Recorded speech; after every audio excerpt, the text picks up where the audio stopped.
over this crest. He will cross the line and will win the championship.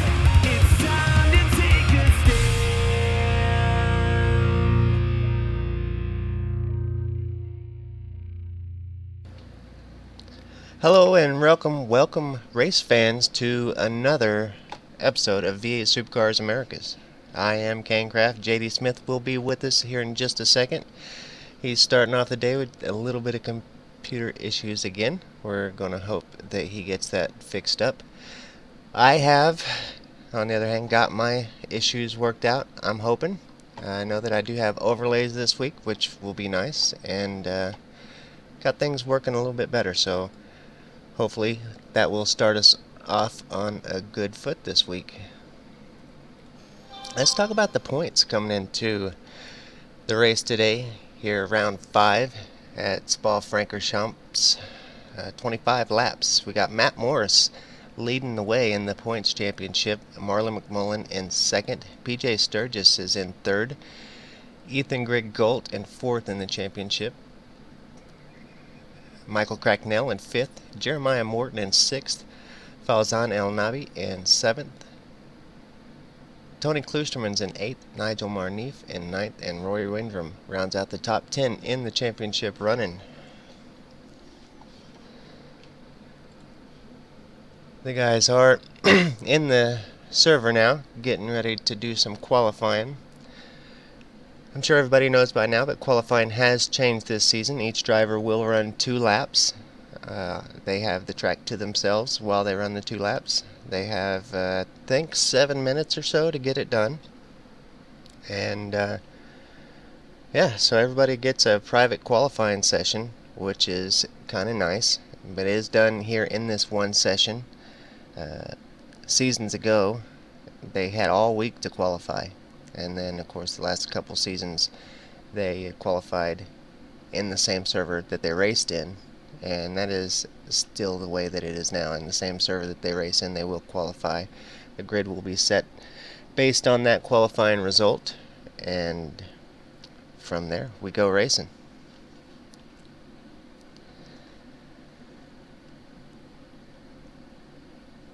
Waiting for the race server to come up here so I make sure that we got everything going well for the broadcast here tonight.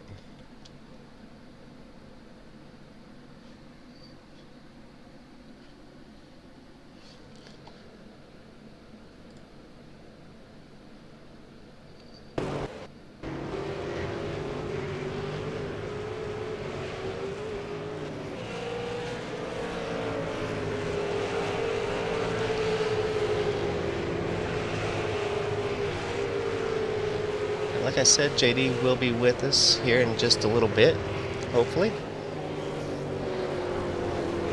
That ought to fill the blank when I'm working the keyboard and stuff. It gets kind of quiet, but normally he can keep that conversation going.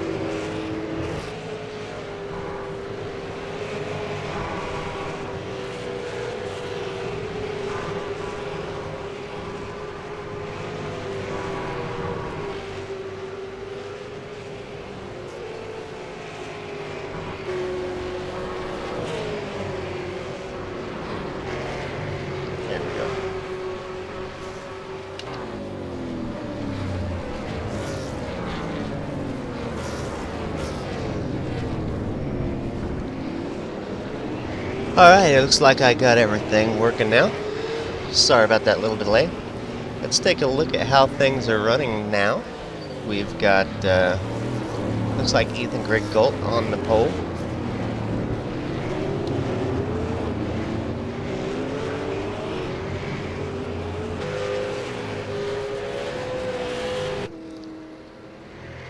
Richard Hampstead with us here today. Marlon McMullen, Maya, Nigel Marneef, Corey Preston with us. Marty Carroll's joined us. Zach Thomas, Victor Tanaka, Jeremiah Morton, Tony Kloosterman, Matthew Ross Monroe, Jason Quire, and Fawzan Elnabi.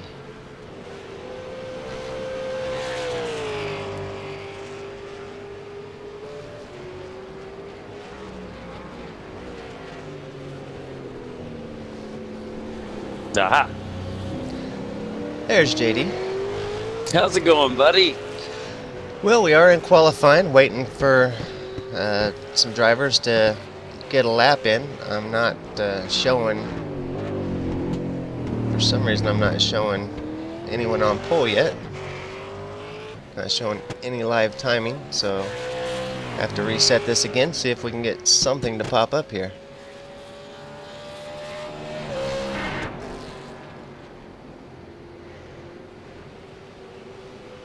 You gotta love when stuff like that happens, but it's all part of the fun. Yeah, no times are showing up on my end. It's probably still got something to do with the update, but we'll just play it by ear from this point on and see how it goes. Let's check in on Corey Preston.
Alright, we are showing some information now as the drivers have put in a full lap time now. Ethan Grigg-Gault is on the pole.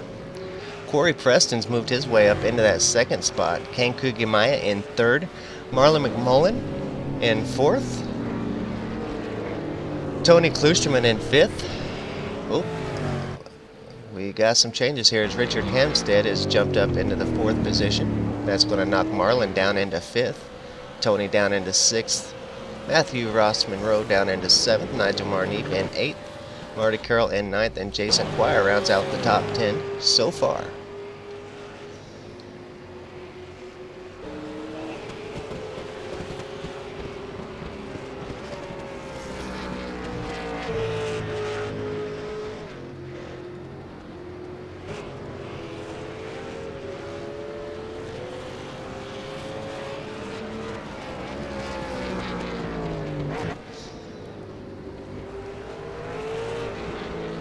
So welcome everybody to round 5 of the V8 Supercars Americas Series. We are here at Spa Francorchamps.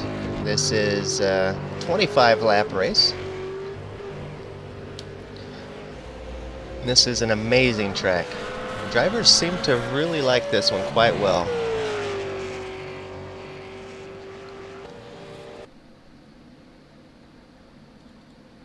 That's going to be it. We're going to hit the grid.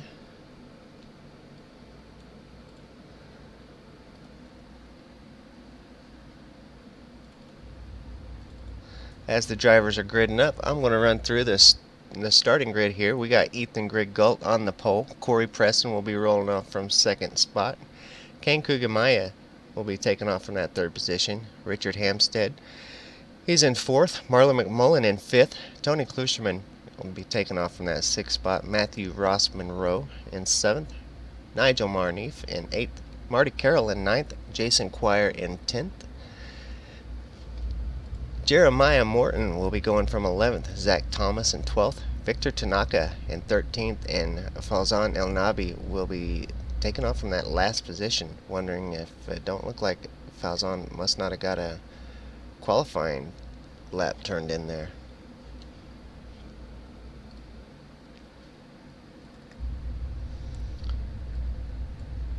Speaking of Fawzan Elnabi, I reached out to him yesterday. He's a new driver to the series this season. And so ask him a little bit about himself. He's been sim racing for just 4 months here, JD, and doing as well as he is. That's pretty darn good. Of course, I say that he's starting off in the last position here today, but we've seen him have a couple great results already this season. Second place last night, I believe, was his finishing position. So a great effort from Fawzan in his very first season here in the America Series. Yeah, definitely something to build on, Kane. It's definitely a step in the right direction when you come into a series like this. It's very hard to get established, and he's found himself with his right footing early, and that's a good sign. It's hopefully things he can build on up in the near future, and that's something we'll keep an eye on as we continue through the season. All right, these guys are off, JD. We got Ethan Grigg-Gault out in front. Corey Preston still in second, but Kane Kugemaya to the inside. Corey is going to hold on to that second spot. Richard Hampstead still in fourth. Marlon McMullen in fifth. Pretty tight up there at the front. Ethan Grigg-Gault still out in front. Corey Preston in second.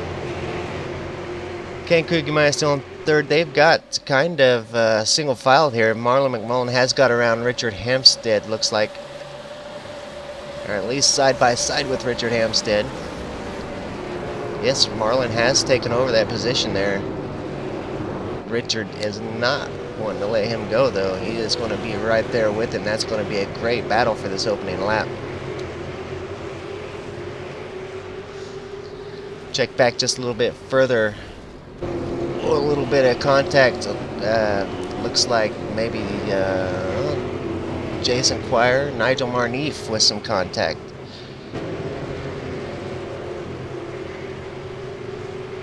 And as Kane keeps us on the color commentary, I'll be with you momentarily, guys. This is his about having some pictures here. Nigel Marneef has pulled it over and called a tow truck, so must have had some pretty significant damage there, or something wrong with the controller or something that caused the incident to begin with, maybe. I'm not quite sure. We got some side-by-side action with, what was that back there? Maybe Zach Thomas? Jeremiah Morton. That's a job you would never go broke in, as being an iRacing tow truck driver. Yeah, there you go. Now taking applications. Not so much in this series, I just mean the sim as a whole. Right. I wanted to point that out. Well, I should be with you, like I said, in just a second, buddy. I'm hoping everything is back to normal this week. I'm so amped to see some good racing, and I'm on the cusp of exploding my head here. It's just so much angst waiting for a screen to load. I tell you what, you are going to see some good racing today. So far, so good. We got Ethan out in front. Corey Preston in second. Kane Kugemaya still holding on to that third spot. Richard Hampstead has gotten back around Marlon McMullen. Marlon in fifth. Matthew Ross-Monroe in sixth, and Tony Kloosterman in seventh. So these guys are just separated just by a couple car lengths here and there. And so far, it is a really good racing up here at the front. Richard Hampstead now to the inside of Kane Kugemaya, side by side. Kane is going to hold on to that position so far, but yeah, Kane is going to come out with that position there. This is one track I do know the name of a couple of the turns. I'm probably the only commentator in history that don't know all these names to these turns, especially on these world famous tracks, but I do know some of these names, but I can't never tell exactly where we're at. You know, I don't know them either, buddy, so don't feel bad, and it's not it's not the end of the world if you don't know them. We know the track, I know how it drives, I know all that. That's important enough for me. Richard Hampstead with a little bit of lag issues there, car kind of warping in and out. Showing a little bit of damage there on his left front fender, so I'm hoping that's some just net code damage that will disappear when he gets back across the line, but we'll just have to wait and see.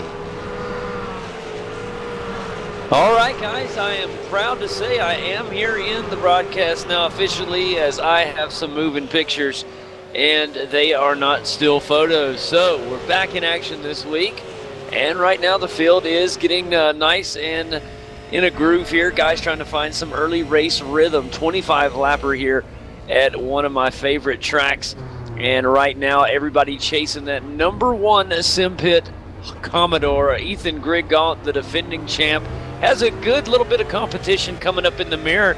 Corey Preston, very impressive early in this one, holding the second spot down for the moment in the 6-boost Falcon. Now we look behind him, it's Kane Kujimaya in the #4 car holding down the 3rd spot at the moment. We have a battle that's about to take place for 4th position, Kane. As we look, it's Richard Hampstead there in the #2 car. He's got his hands full right now with Marlon McMullen, a guy who is definitely, both of these guys have extreme experience in this car and on this track. So this is going to be a fun one to watch here as this battle for 4th heats up.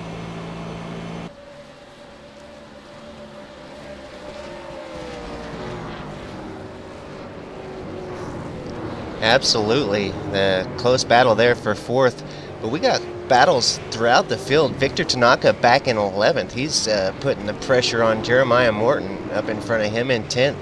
And then behind them got Jason Quire and Fawzan Elnabi battling for 11th. So great battles all through this field here at Spa. Man, you're not kidding. Fawzan Elnabi right now is got his little groove going right now in the Hemlick machine. Here he comes up trying to find a little bit of daylight. Can't find anything quite yet, but he's got to show a little bit of patience here. Jason Quire giving him a good show. And then in front of them, of course, you mentioned Victor Tanaka and Jeremiah Morton. Both of those guys continue to look at one another as well. That's just outside the top 10. As we look into the top 10, Zach Thomas in the 9th spot. Tony Kloosterman back in 8th. He just lost a spot to Martin Carroll in the #7 Sim Pit machine. Marty has moved up into that 7th spot in the 7 car, so we'll watch him as the race continues over 25 laps.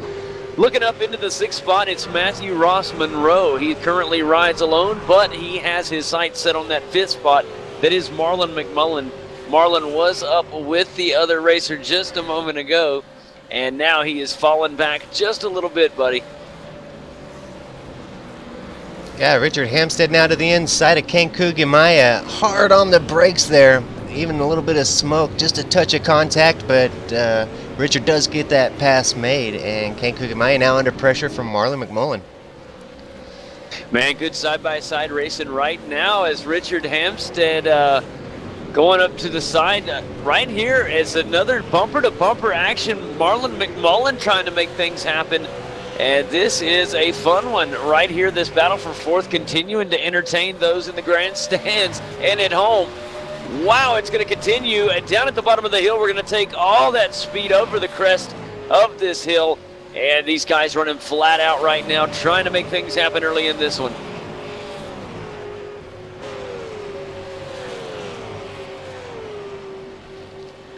Man, I tell you what, buddy, I was really concerned that we might see a little bit of some contact that could have caused some trouble, but these guys did a phenomenal job of staying focused and not letting anything get them. A little bit of contact didn't bother either driver there.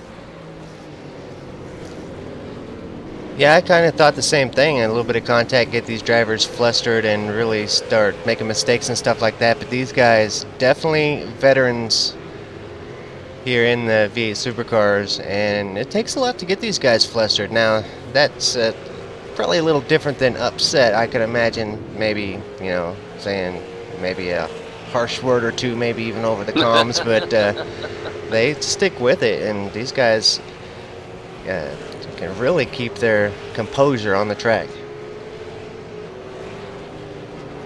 And I am really proud of Corey Preston up here in 2nd place, holding off a hard-charging Richard Hampstead, at least for the moment, here on lap 4. Really good run out of the last turn and caught up a good bit of some space, closed the daylight between the two, and both of these Ford Falcons really pressing right now. Corey trying to make sure he hangs on to this 2 spot. It is in danger, however. Here comes Hampstead. Hampstead's got his engine rev full up. He's trying to make things happen. Very, very aggressive early in this one. He wants to go ahead and get up in that fresh air, Kane. Oh, it's a good move on the inside. Richard Hampstead, great defensive driving from Corey Preston. He may have drove it in too hard. It looks like he's going to be okay. Caught the grip. That is the benefit of grip on the tires early in the race. Had that happened about 10 laps from now, that would have not held true. Here's going to go side by side on the inside here. Close turn over 90-degree turn, and it looks like there's going to be a drag race down to the bottom of the hill. It's going to be Corey Preston momentarily. As the race continues, let's see if Hampstead can get another boost of momentum. While that's happening, there's a great battle behind them as Kane Kujamaya and Marlon McMullen continue to go hand in hand. They have tightened up their gap, and there's another car coming in. It's Matthew Rossman Rowe. He'll be in the picture very soon as well. Yeah, as Marlon McMullen and Kane Kujamaya get closer to Richard Hampstead and Corey Preston, and all those guys start to battle, that's really allowing Matthew Rossman Rowe to get up here and battle right along with those guys. It's going to be a 4 or 5 way battle here for positions. Man, you know, other than our race leader at the moment, the top 6 cars right now are all neck and neck right here. And the trail of these 6 cars is that 6th place car, the number 12, Jack Daniels machine of Matthew Rossman Rowe. And while these cars were battling, the battle for 2nd and the battle for 4th were underway. Here comes Matthew Rossman Rowe. Had nobody to kind of mess with him, so he just put down some good lap times, and he's found himself in a good spot. He's going to have to continue to put down some good times.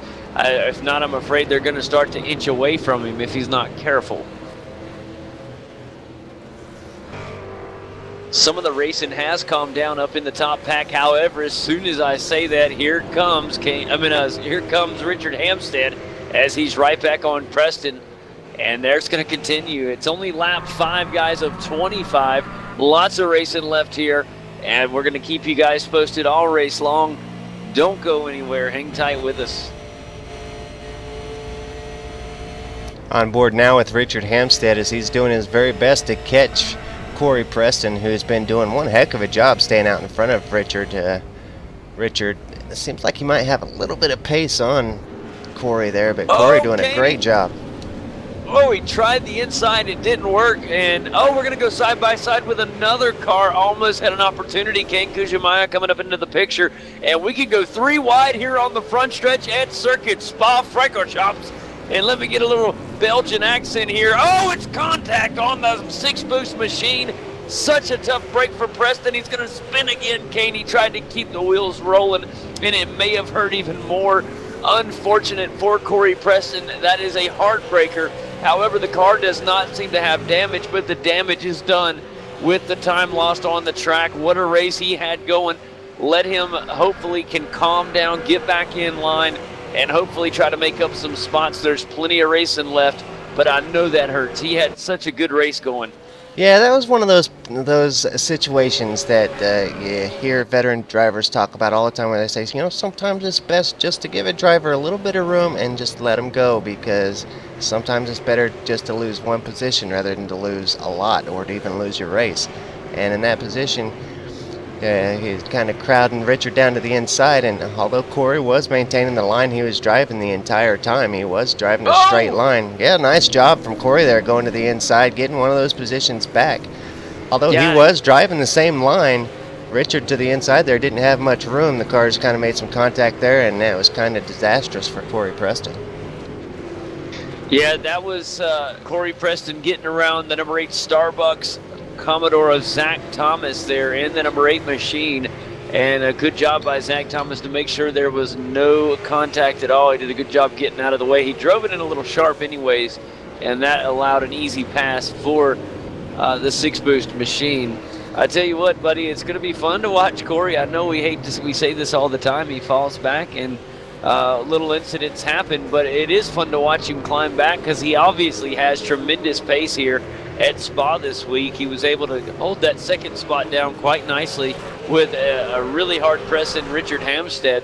And now he's got his sights set on Tony Kloosterman in the sim ability holding, and that will happen very soon. Battle up here for second place as Richard Hampstead now going to the inside of Marlon McMullen, takes it in super deep, and he is able to get the position on Marlon there. The super deep Richard took that in there. Unbelievable. Boy, that was a beautiful pass by Richard Hampstead in the Pagny and Falcon, and really showed some great control there, showing how well that car is handling at this stage in the race. It is still quite early, but that thing is handling like it's lap 2 or 3.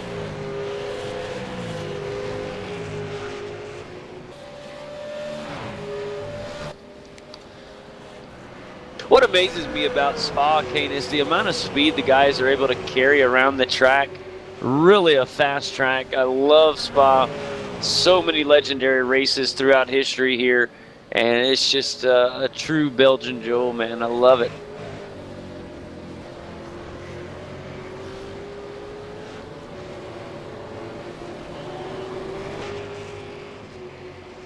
Check in on our new driver in the series here, Fawzan Elnabi. He is in 12th position, back behind Victor Tanaka, having a great race here, staying right with Victor. It does have a good clean car here today, and so far a good race. A little bit further ahead, another newer driver to this series, Zach Thomas. His luck hasn't been all that good. Side-by-side action with Corey Preston. Now Corey with a little bit of a slide there, right on the outside of Tony Kloosterman. He does get around Tony, and yeah, a nice move there from Corey, considering he got a little loose there on the outside. But Victor Tanaka in danger of losing his spot, Kane. Here comes Fawzan. He's on the move. He's got a good spot right there. He's hanging in tight, holding a beautiful race line, and he is looking to make a move. He was literally almost on that bumper, and he was looking to get a little bit of daylight, trying to find an opportunity. I think he's just waiting for the right turn to do so. He may have another opportunity coming up here. Let's see what happens.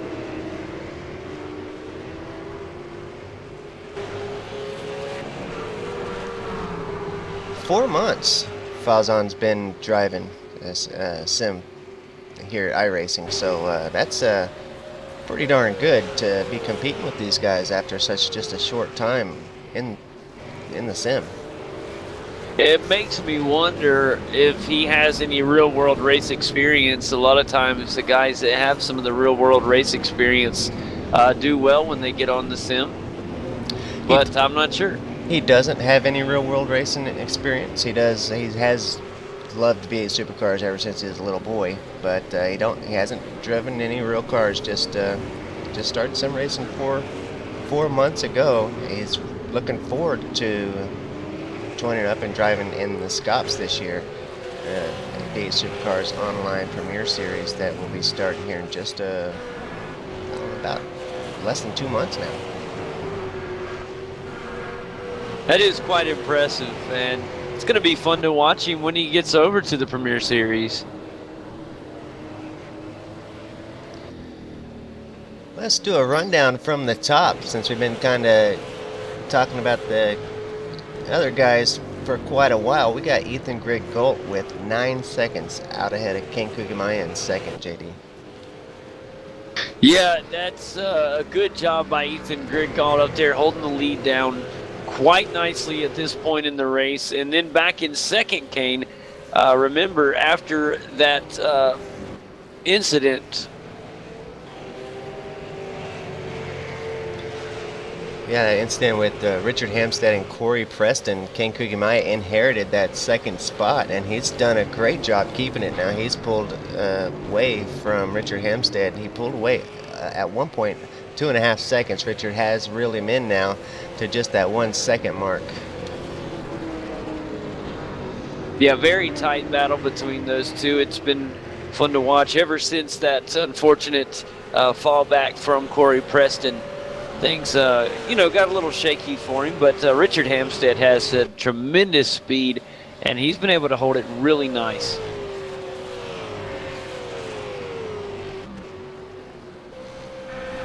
All right, let's look just once we get past there in the third spot. Let's go back to fourth. And in that fourth spot, it is Marlon McMullen in the Red Bull Commodore. He is currently got his rear view still busy as Matthew Ross Monroe in the old number 7 Jack Daniels Commodore. Beautiful livery on Ross Monroe's car this week. Loving that Jack Daniels old Tennessee whiskey livery on the car. He's doing good in 5th place at the moment. And we're going to keep an eye on that number 12 car. Back there in the 6th position, it is Marty Carroll and the Sim Pit Falcon, and Kane right there on his tail is Corey Preston in that number 7 6-boost Falcon. He has done a good job. He did drive it a little bit too hard in the last turn, and that caused him to lose some time, but he is in 7th after falling way back early. Then we go back into the 8th spot. It is Tony Kloosterman in the Simability Commodore. He's got Zach Thomas behind him in the 8 car in the 9th spot in the Starbucks machine. Behind him, it is Jeremiah Morton in the 10th spot. And behind him in 11th, it currently is Victor Tanaka with a close race with Fawzan Elnabi in 12th. Back in 13th, it's Jason Quire. And then it gets behind him in 14th, it is, Nigel Marneef, who is currently off the track.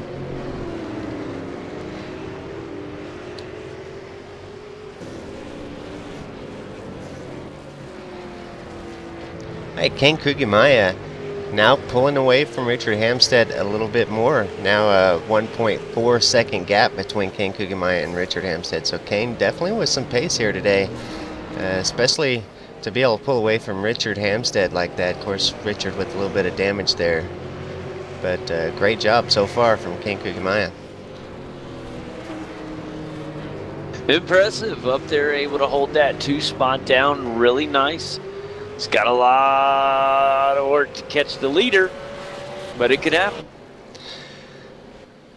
Yeah, Ethan Grigg-Gault now 9 seconds ahead of second place Kane Kugimaya. Just an unbelievable effort here from Ethan Grigg-Gault. Man, once he gets out in front, he just takes off. He really does. He's got a gift, and he's got a specific feature that he does, and you mentioned he gets out in that clean air and no distractions, and he's just unstoppable. And that's why it's so important for the number 1 car to get out and get a good qualifying spot. When he hits these poles or gets on that front row, he's just unstoppable. It's an awesome thing to watch. It truly is a treat. It is, and although I love watching him here in the V8 Supercar, you know, there's a piece of me that would just love to see him join up in the F1 series, you know, and join that very top tier where they're, you know, racing for the $10,000 prize money and all that, because he is just so skilled that, you know, they've got some drivers up there that I think really could use a driver like Ethan Grigg-Gault to come give him a challenge. You know, quite literally a run for their money. Yeah, Gregor Hutu, you know, he's won that championship all but one time, and now we see Ethan Grigg-Gault here in the V8 Supercar. He is the Gregor Hutu of the V8 Supercar, at least the last few seasons. Of course, we've seen Madison Down do the same thing in seasons past, but Madison no longer racing in the official series, at least not racing for championships. So Ethan has picked up that mantle and has kind of took over that role of winning the championships, and I would just love to see him kind of broaden his horizon and go give some other series a run for their money as well, because I see that skill in his driving and know that it is possible that he could do that. It is, and Kane, you said it. How exciting would it be for him to get up there, just see what he could do? It wouldn't hurt a thing. He might surprise himself. I just don't know if he has the interest. And I know some drivers do get concerned when you race a specific series and you get the feel down for a certain car. You can hurt your ability in your primary car going to secondary vehicles sometimes. And, I'm not a good enough driver to where it matters for me, but I have heard from some of the big wigs, the best drivers, they say that it's tough to get in a different car with a totally different feel, like an open wheeler. Right now, the Pagnian machine heading down pit road at Richard Hampstead. But, it's quite difficult, they say, to go, it's obviously for an open wheel car, like the Formula One series, compared to what we're doing in these heavy cars in the V8 America series. And also, the F1 car is a car that is a completely different car than the V8 Supercar, and there is a lot of these V8 Supercar drivers that just don't enjoy driving the F1 car, and that could be the case for Ethan as well. It could be. It's a totally different experience. The open wheel experience is completely different. I enjoy it, but no, I'll take it back. I love it. I really do.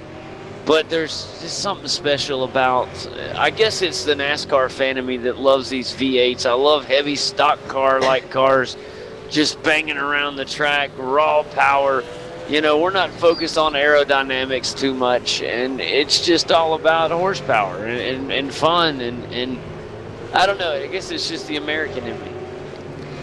Yeah, these V8 Supercar races, we just see such good close battles, and anytime I watch the F1 cars, they get gapped a lot more than what the V8 Supercars typically do, and the racing just don't seem as intense. Speaking of racing, here comes Fawzan Elnabi getting his kicks in right now on Victor Tanaka in the number 9 car, and let me tell you what, in danger of losing that spot. He really is trying to push now, and that is very impressive from the young driver. And I tell you what, not a lot of experience behind that number 14 car, but boy, you wouldn't tell it looking on. He is really showing himself well today.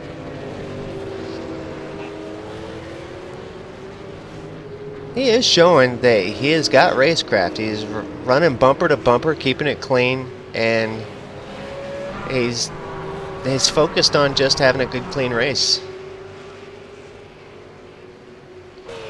How many times would we have seen a newer driver, or even in many cases a veteran driver, who would have already sent it to the inside, locked up the brakes, slid it into another car or something like that? Fawzan doing a great job staying patient back there and just concentrating on having a good, clean race.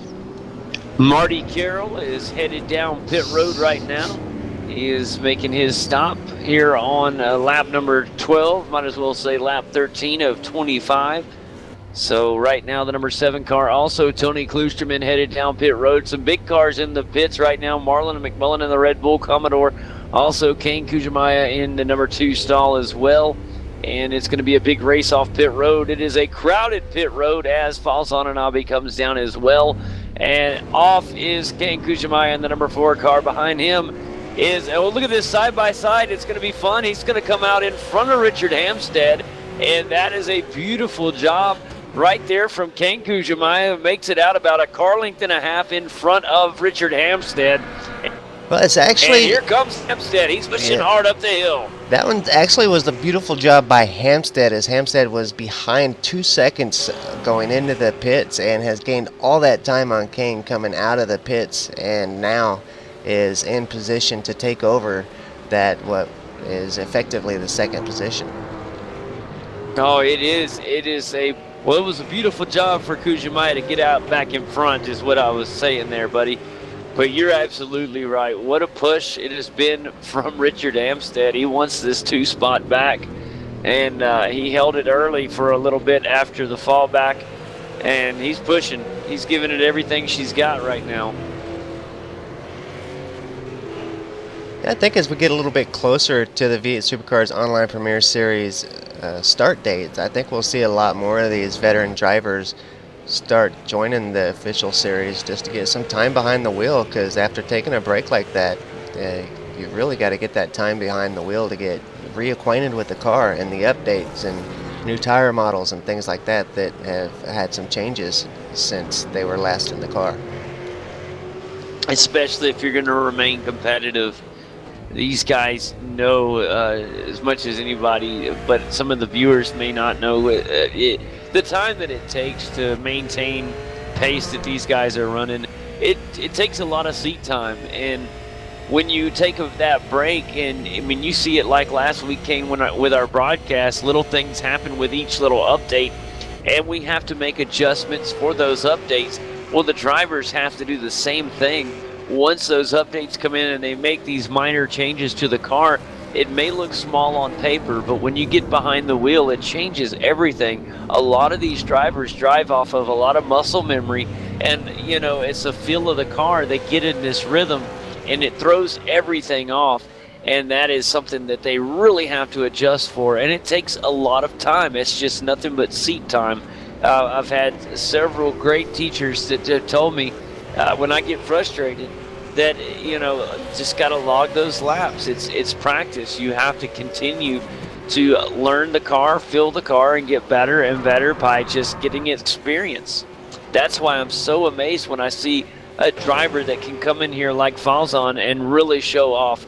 That is so impressive. Ethan Grigg-Gault, it blew me away when he came in. I mean, he came out of nowhere, and he has dominated ever since he's shown up in this series. And it's literally once in a blue moon you get a talent like that. So it truly is fun to watch. It is, and I like following these drivers, the new drivers to the series. I just like learning a little bit about them and then following kind of their career, I guess you could call it, their sim racing career as they learn the car and get through a full season and go into the next season. Kind of like we've seen with Ryan Shelton and Ethan Grigg-Gault, of course, and other drivers that have raced through in the series, and we've got to see them grow as drivers. It's great you say that. I mean, just being here, the time we've been here, we've saw repeat championships from Marlon McMullen. We've seen him have some struggles. We've seen him rise back up from struggles and get back in competition. And we've seen so many things. And it's fun to watch, like you say, these new guys, they come in here. And it's not almost, you do. You want to root for them. And you want to see them do well, and when they do, it brings a big smile to your face. It's just showing that there is new talent coming up that wants to push these big name guys and knock them down a peg. And it's the guys that have been here for a while. They have that gives them that drive to make sure that does not happen. They want to remain up at the top, and that is fun. Richard Hampstead Kane still trying to make his way up into that 2 spot, and what will be the 2 spot, I reckon. And he keeps gaining an inch, but then falling 2, and then he'll push back 2 and fall 2 again. So he's staying right about in the same spot, but every time you see him get a nice aggressive push, it seems like he may drive it in a little bit heavy or something, maybe just trying a little too hard, maybe. I think it's just time. I think as Richard spends a little bit more time in the car. This is the first time I've seen him in the car in a long time. So it is. I think as he gets a little more time in the car, probably next week, I think he'll have a much more consistent race. So I think it's just getting the time. He's going to go side by side and try something here, Kane. Oh, good job right there by Kane Kujamaya to weigh the outside there. Make sure there's plenty of clearance between the 2 cars. And Hampstead may be thinking about doing the move again. Kind of had to grind on the brakes a little there, roll through that turn. One thing's for sure, he's given us a great race to watch. This is pretty exciting, this race here between Richard and Kane. And Kane's doing a great job with such serious pressure coming from behind to keep his composure like that. He's doing a fantastic job. Guys continuing to entertain us, buddy. And it's lap 14 of 25. Won't be long, and we'll be 10 to go here at Spa. Each mile, or each lap, 4.3 miles. This is a rather large track. We don't race a lot of tracks like Spa that are this fast and this big. So it is, this may be a track that a driver like Hampstead, it just doesn't I mean, we're talking like he's racing amazing right now. I don't want to point that out, but you know, a lot of drivers have trouble with a bigger track like this, and some do well at a smaller track like an Oran Park, and love those. So it's a lot that goes into your personal preference and your driving style as well. Man, he runs it in so deep into that turn. He gains so much time. Kane can kind of gain that time back through the rest of the lap, but Richard gains like a half a second going into that final turn there. He's got that turn nailed, doesn't he? Watch him here in this first one here. He really takes it inside there. He drives that one shallow, and you know, then it's a drag race down the hill. And it's almost like a dare, you know, who's going to lift first when we come over the crest of the hill. And yeah, I mean, Eau Rouge is just such a. That's probably the toughest part on the track for me. It's because you go full throttle and you can end up going just a little wide or just getting through there. So at that speed is lots harder than it looks, and these guys make it look so easy. And you know, the Formula One cars, they can go flat out up through there because they have the downforce that is literally pushing the car to the track at a tremendous ratio compared to these cars. So and you got all this weight, and these guys are going almost flat. They're almost flat out. They're coming up to that hill and all that weight. It is just intense, and I don't think people realize just how tough that turn is. I mean, you are flying, and then you got a guy right on your bumper, or vice versa. You don't know if he's going to let off or not. And if he does, I mean, it's just so much to gauge, and it's little room for error, and it amazes me how tight these guys can ride up through that section, and they make it look easy, and that's what gets me, buddy. They make it look easy. Richard Hampstead gained a couple of teammates through the offseason. I know Sam Sutton joined the TTL guys over the off-season, and Sam's been doing one heck of a job. And, well, there's another one that I just can't think of. He raced in the series, the Americas Series, for a couple races last season, and it was the first time most anybody had seen him, and he really did a fantastic job, and he definitely got noticed. Oh, contact there from Richard Hampstead right into the back of Kane Kugimaya. Kane able to get through, but Richard definitely in some pretty big trouble after that one. That's going to knock him down a position or two, with Matthew Ross Monroe looking to take that position as well. But that was hard contact. I wouldn't be surprised to see him have to pit for some repairs after that one. Boy, that is so sad right there.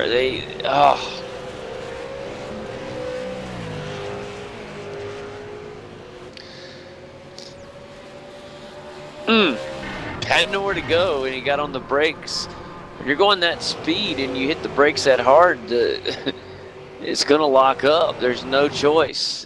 I thought Hampstead did an amazing job of trying to stop the car and make sure that he stayed he tried to stay out of the back of Kane Kujimaya there. And, you know, Kujimaya got contact, but his car seems to be okay. Got hit back there in the boot, but it's sailing on fine, and he should remain in second place. Yeah, he tried his best to avoid the contact once he realized he was locking up. He wasn't going to have quite the luck there, as he's had about 15 other times before. And yeah, he tried to miss Kane, but just didn't quite have the luck there. But it looks like he's going to get through without getting the flag that tells you have to pit for repairs. Meatball. That's the word I was looking for. Without getting the meatball flag. And so that's lucky enough. These V8 Supercars are pretty darn tough. They are. There's one driver that does come out of this with a smile, and it is the number 3 Red Bull machine. Marlon McMullen has moved up into a podium position, and he'll have a little bit of what's the word I'm looking for? A little bit of replenishing hope here as he has found himself in third, and he is in the sights of Kane Kujamaya, so this could be a possibility. Shall he find some pace late in this one? I say late, we're just over the halfway point, and I tell you what, he's kind of reeled him in quite nice. We don't know quite the extent of the damage done to Kujamaya's back end of the car. I don't think it's bad. He seems to have decent pace, but Marlon is reeling him in. And Kane, now we have to look back at Richard Hampstead. He's trying to hold off Matthew Ross Monroe, and this could get dicey. Matthew Ross Monroe, we know he has virtually no damage on the Jack Daniels Commodore, and we definitely did see the damage on the Pagnian machine of Richard Hampstead. But he's moving nice. Yeah, Richard still does have good pace considering the damage there to the car, but I think it looked worse than what it was, because looking straight on at the front end, it don't look all that bad. So Richard, pretty lucky there with that little incident, I think. Well, considering. That's the word. Yeah, considering. Good word there, buddy. Do want to take a second. We got 9 laps left to go here. I want to bring in Jake Burton. Jake has had a little bit of a special experience this week. Got to do some driving around in a real race car, and I'd like to give Jake a second to tell us about his experience this week. Oh, hey Kane. Yeah, just drove a Formula Ford yesterday. That was lots of fun. Awesome feeling to get the feel of a real race car compared to how it is in your sort of sim racing sort of stuff. So I was in the Skip Barbers in iRacing to practice. I bet it's closest you can really get in iRacing. So yeah, it was a lot of fun. Yeah, I seen a couple of the pictures there on your Facebook page. It looked like an amazing experience. Yeah, it was really fantastic. I mean, sure, I've got go-karts and whatnot, and I know there's a lot of guys in the sim racing community who'd love to even do that, but it's really a completely different experience when you actually got, 500 or so kilos of race car underneath you and can actually feel the brakes and the camber of the track and all that sort of stuff. So it was a pretty enlightening experience, and yeah, just watching this America's race you guys have got on. I hope you all had a fantastic Christmas and New Year. I know it's a bit late now, but back into some racing, eh? Yeah, we had a great break, a few weeks off there, but come back to some great racing, especially here today. These guys definitely keeping it exciting for us. That's it. Circuit Spa Francorchamps also always produces fantastic racing, and obviously a highly competitive field despite quite a small race today. Got a lot of high-end drivers in this field, likes of Ethan Grigg-Gault, Richard Hampstead and the like, and looks like you've had an awesome race so far. It's been fantastic to watch. It has. It's been a lot of fun returning, getting to see a lot of these guys. We've kind of missed them for the last month, and getting to see guys return. As I mentioned a little bit ago, I think we'll start to see a few of the more veteran drivers start to return to some of these official races just to get some more time in the car before the V8 Supercars Online Premier Series returns here in less than 2 months now. Absolutely, barely a few weeks now, Kane. We go to Montreal for the V8 Scots, so it's going to be a fantastic event, and yeah, a lot of these guys like Richard Hampstead, Madison Down, Jared Filser, you've seen them all around the official series over the last few weeks, hone those skills in, and you know how it is. It's like even real life racing or any game for that matter. You take a couple weeks off and you'll come back nowhere near as good, and you'll be a little bit rusty. So it's fantastic to see these guys in these series racing against some of the, I guess you could say, newer guys. So for example, I'm looking in this field at the moment, Matthew Ross Monroe just behind, chasing down Richard Hampstead. It's an awesome experience for Matt to, be able to race with such a veteran such as Richard Hampstead, and at the same time Richard's honing his skills for this coming V8 Scots season, so it's fantastic. Yeah, watching a lot of newer drivers come up through the field and then even join into the V8 Scops toward the end of last season. You can probably refresh his name for me. I was talking about him just a little bit ago. Joined Richard Hampstead there on TTL. what was that name? His name, the newer driver that raced a few races here in the Americas Series last season. Josh Rogers? Rogers, that's right. Yeah, Josh is a great kid, nice and young. I think he's 15 or 16, races go-karts just like myself. We get along just great. He's an awesome kid and showing a fantastic amount of speed, and obviously being in a team environment such as TTL is going to do nothing but positive for him. Having a leader, well, not a leader, but an elite driver like Richard Hampstead pushing that team and pushing him as an individual will really, really improve his skill, and I've got no doubt we'll see Josh hop up and maybe jump up onto the podium in the V8 Scops this year, and we've already seen what he can do in the official series and America's series and whatnot, so certainly one to watch in 2016. Yeah, he's definitely one of those newer drivers that came in and just people took notice right away, and to get the attention of TTL and join up on that team. Very big achievement for Josh. And then, of course, you lost a teammate over the off-season. That's it, of course. TTL went on a bit of a hiring spree over the Christmas, and they brought on Bathurst champions and my ex-teammates Jake Maloney and Sam Sutton, as well as Josh's teammate Joe Burkett. So yeah, they put 4 really awesome guys on, and that'll certainly help develop themselves as drivers, and maybe even give guys like Richard and those guys who have been there a while a bit of some fresh ideas and whatnot, and it's going to be really good to see what TTL does in 2016. Yeah, sure, it's a shame to lose Sam and Maloney, but it's going to be fantastic to see what they do at TTL. Always great to see guys moving up into the higher tier teams, and yeah, it's a little bit confusing what's happened on the whole Dayco side at the moment, but yeah, we'll see what happens. 2016 is going to be a big year. It is going to be a big year, Jake. And what can we expect from you in 2016? In the sim, that is.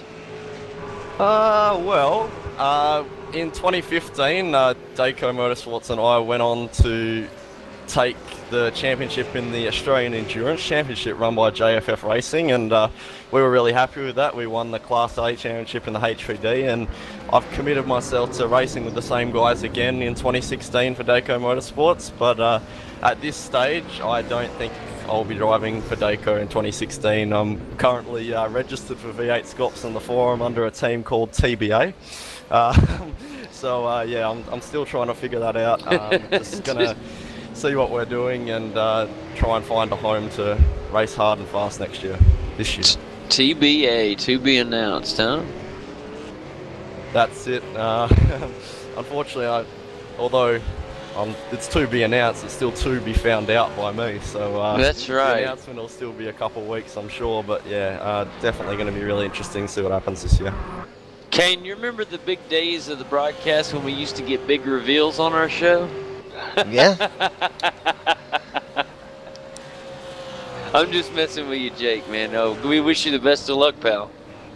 Yeah, cheers, JD. Yeah, obviously, I loved what we had going at Dayco, but obviously with Sam and Maloney leaving and a few big things happening at that team, which I'm sure will be announced in the coming days and weeks, I've made the decision to take a step back and try and push myself further as a driver personally, and push myself into a higher end team. So it's going to be fantastic to see the guys that I've left behind develop as drivers, like Matt Ross and Rowe over the last couple of weeks. It's just been insane. This guy's barely been sim racing 6 months or so, and as you can see in this race, he's right behind Richard Hampstead at the moment. He had some awesome speed at the Nürburgring a couple of weeks ago, and it's just fantastic to see what Matt can do. He's developed as quick as pretty much any of the drivers I've seen, and he's certainly going to be one to watch in 2016 as well. And of course, my old teammates like Stenny and whatnot, obviously a bit in the dark at the moment, just taking a little bit of a break, but yeah, it's going to be really fantastic to see what they can do next year. I'm going to miss them. I bet, buddy. I tell you what, man, Kane Kujamaya just impressed me even more. He really had some pressure put on by the Red Bull machine of Marlon McMullen, and he didn't let it slow him down a bit. In fact, he found a way to put up a little bit of room there, guys. He has really had a fantastic race. Is this just from the track and him enjoying this track, or do you think this is something we'll see more out of him? Now, that's As a for good Kane- question. That is a good question, JD, because Kane is a driver that he's fast, he's got the speed, and we can see him come and compete with the best of them. But he's also a driver that we've seen that at times has gotten flustered and had unusual incidents from maybe caused from pressure or something like that that that every driver has from time to time. But if this is look at things to come from Kane, he's going to have a great season. Yeah, he's done really well. He's impressed me thus far.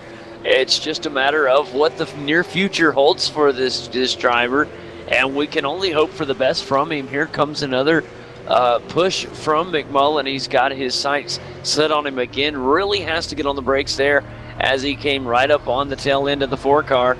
They're going to continue this battle. He needs to find a little bit of daylight to try to work down on the inside. Kane doing a beautiful job of not allowing him any opportunities, and there's a few little passing opportunities that he has not allowed. He has shut the door each time, and he's going to have to continue to do that. It is lap 21, guys, of 25 here at Spa. Race starting to dwindle down towards the end, and that's a terrible word.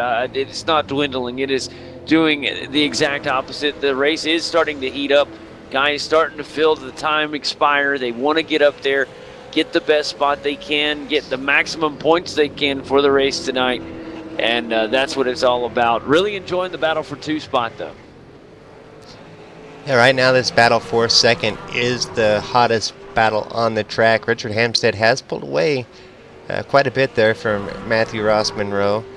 And now Matthew, there's 5 laps left. Matthew will probably end up under pressure from Corey Preston before long. Corey has done a great job getting his way back through the field after his early race incident. You know, it's funny. We've seen 2 cars up here that were in the top 3 in this race, and 2 of them left for unfortunate foreseen incidents. And right now, that has proved really well for Marlon McMullen. This is the first time he's actually had a chance to make a pass for position, and it's going to come down to the wire. Yeah, Marlon been being the pretty camel patient here, working with Kane. Ooh, car looked a little loose there. I am loving having smoke back. When these guys get a little bit of brake lock up or a little loose off the corner, getting to see some of that smoke, and they've really made some great changes to the smoke as well. It really looks nice. That's a nice touch, doesn't it? It does, because for some reason for the last, year or so, from the broadcast side, couldn't get any smoke. And the guys would do burnouts and stuff after the race. It'd be no smoke at all. It's like, I am so glad to have it back. Such a little thing that makes such a big difference. Go ahead, Jake. I can tell you it's not the nicest of things from a driver's point of view. I must say, if someone spins in front of you, you've got to hold onto that wheel, drive straight and hope you can get through it. Because I remember a couple of weeks ago at Phillip Island, for I think it was round 1 on the Monday night, there was a major accident going into Hayshed, and just literally my whole screen was pretty much white through that windshield, and you could not see anything. You just had to drive straight through it. So it's not easy to get through accidents, but obviously a bit more realism and nicer aesthetics on the broadcast is always good. You know, it is a little bit tougher for the driver, but that's something you have to compete with in the real world. That's car in front of you smokes the tires. There's not a magic button you can hit to make it go away. At least we haven't invented that technology yet in the real world of racing. I'm sure one day that they'll find a way. But, it's a scary moment for drivers in all motorsports. You have that car spin. It amazes me that they're able to find their way safely through those incidents all the time, especially in NASCAR when you have 43 cars on the track. They're running tightly together and they pile up, and I don't know how they make it through. It's a bit of a guessing game as to whether or not you get through it, but I'm just watching Marlon now. He's all over the back of Kane. I think it's really awesome in this race to see Kane Guggenmeyer holding off a veteran like Marlon McMullen. Obviously, Kane recently signed with ANZ Motorsports, and obviously getting that push from the guys like Jared Filser and that there. His speed has really come up, and it's awesome to see him holding off Marlon. Yeah, and it's continued. This has been going on for quite a while. We've seen this battle from a little bit after our pit stop point, I guess halfway point, and it has continued, and I expect it to go on for the remainder of the race. This is the latter part of lap number 23, guys. Only, just a handful of racing left. This thing will be over before we know it. The white flag will be waving before we know it. So those passing opportunities are starting to run a little slim. So we're going to see some aggression pretty soon. It's already aggressive, but how aggressive? That's the question. And to give Kane another pat on the back before doing all this holding off of Marlon McMullen, he was holding off as a very seasoned veteran like Richard Hampstead. So great job from Kane Guggenmeyer here today. He's definitely not worried about who's in the rear view, and that is a hard thing for young drivers to get, and he seems to come to him naturally. Very impressed with his performance. But, guys, this is when the veteran racers do shine through, and your younger racers tend to flaw is in the latter stages of the race. The guys know the race is on its wit's end, and it all comes down to this, and your veterans seem to play it a little bit cooler and calmer, and it's going to be awesome to see what happens. Like I said, this thing almost over. Kane Guggenmeyer hold out for just a little bit longer. He's done a beautiful job through 23 laps. What's going to happen on the final two? I think this is just extremely smart racing from Marlon here. You can see every corner that he takes, he's taking it nice and tight. I think what he's trying to do is, maybe being such a draft-dependent track here at Spa, just leave it to the last opportunity and make it stick so he doesn't give Kane a chance to come back. So I'm thinking even possibly a run out of Blanchimont into the final chicane on the last lap might be the move here for Marlon. That would certainly be the smartest option, but he's just got to be able to pull it off. That reminds me of a straight-up Talladega move. Don't pass too early because the rebound can get you. Wait for that final opportunity, just like Jake said. That is very smart racing indeed. However, some would counter-argue, though, play a little devil's advocate, that that only leaves you with one opportunity. So if you miss it, you miss it. And that is hard to swallow. So it is going to be interesting how Marlon plays this, and he may not even have a choice with the way that Kane Guggenmeyer is driving right now. It's going to be really up to Kane. This is his destiny, and he'll control it. I keep bouncing back between this battle between Marlon and Kane, and going back to the Corey Preston, Matthew Ross Monroe battle, because Corey has now caught Matthew, and about half a second back. So Corey, with a lap and a half to go, could definitely see a big battle here between he and Matthew Ross Monroe. Absolutely. Obviously, Corey, after his little contact with Richard earlier, will be looking for some vengeance and will definitely want that P5. And got no doubt these two, obviously Matt, very clean driver, and I'm sure Corey can get the job done nice and clean. So it'll be really good to see how Corey makes this opportunity. And yeah, it's going to be fantastic. I think Corey definitely has improved over the last month or so. He's always had speed, but he's started to tone down that aggression and actually turn it into something that he can race with. So it's good to see Corey up there. And it does need to be mentioned again that Corey's little incident at the beginning was not Corey's fault entirely. I mean, there's probably something he could have done to prevent it, but it was Richard definitely went in too hard probably and made that contact, and I'm sure he probably said something over the radio, probably an apology or something.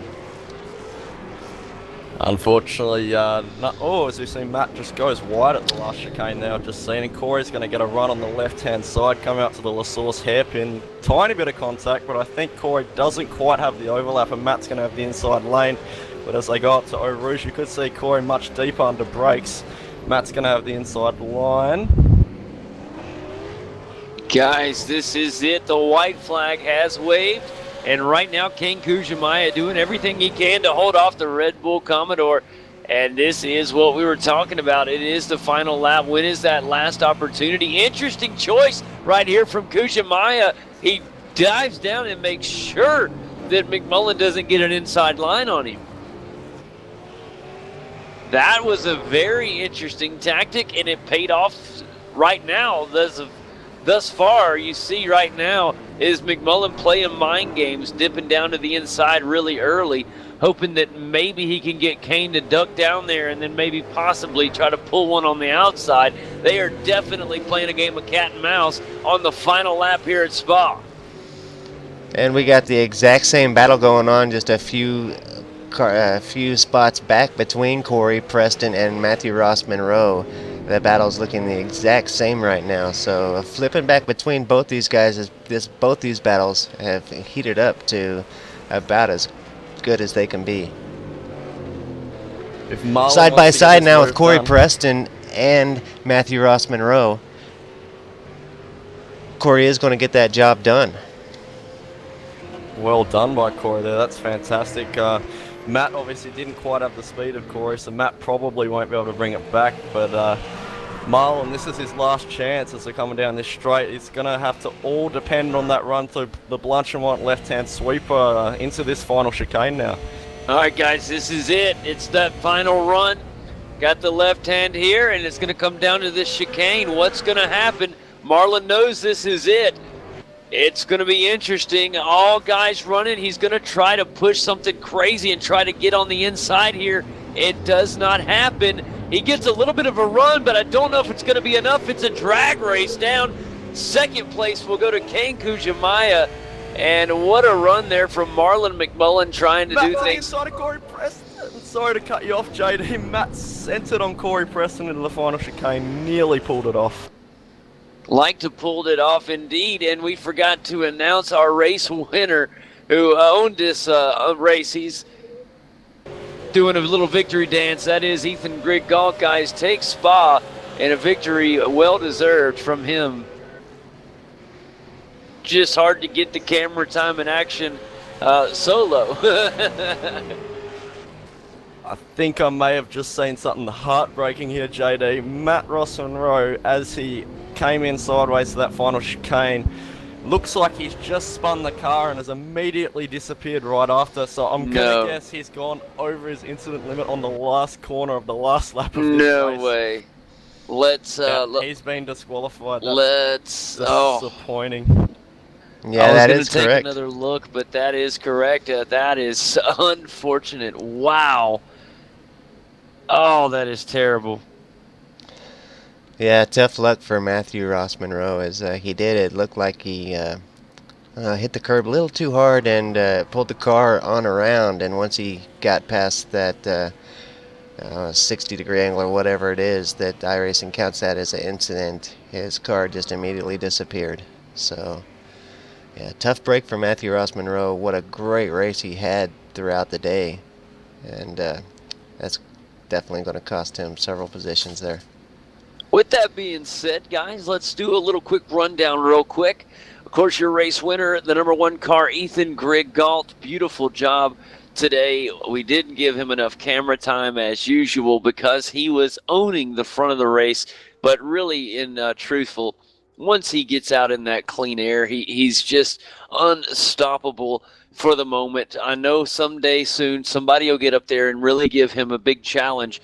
But for the race today, he just outperformed up front. Beautiful job from Ethan Grigg-Gault. The big surprise of the race, and it's soon to not be a surprise after this performance, the SimWorks machine, number 4 car, Kane Kujamaya. Beautiful run today. Able to sit on the second step of the podium with confidence, and he did a beautiful job. In behind him, who gave it a great effort in the Red Bull machine, it is Marlon McMullen, who comes across in third. A great race from him. And then it's Richard Hampstead, able to overcome a little adversity in the race, a little bit of trouble. And the number 2 Pagnian machine comes across in fourth, just missing out on a podium step. But still a great race from Hampstead. Another driver who had an early race spin, able to come back, the 6-boost Falcon of Corey Preston, guys, the number 6 car, able to come back there near the end. He'll finish in 5th place, so he will grab a top 5 with the crazy incident with Matthew Ross Monroe. We'll talk about that in a second. In 6th place, it is the Simpit machine of Marty Carroll. He'll come across in that 6th spot. The 7 car had a good performance overall for the race. Zach Thomas will come across in 7th in the Starbucks Commodore. Tony Kloosterman will take 8th in the Simability machine. Jeremiah Morton will finish 9th tonight in the Simulate It Motorsports Simulators Commodore, as Jason Quire will grab 10th. 11th will go to Matthew Ross Monroe after his spin or disqualification, I guess you would call it. We'll see how they score that officially, but that is a tough break for the old number 7 Jack Daniels Commodore. He really had an amazing race tonight. Matthew Ross Monroe deserved so much more than what is shown. Fawzan Elnabi will finish 12th, according to what I'm shown. Victor Tanaka 13th, and Nigel Marneef, who had an early race exit, guys, and unfortunately for him, just a tough day. That is how the 14-car field finished here at Spa. Guys, what's your thoughts on this one?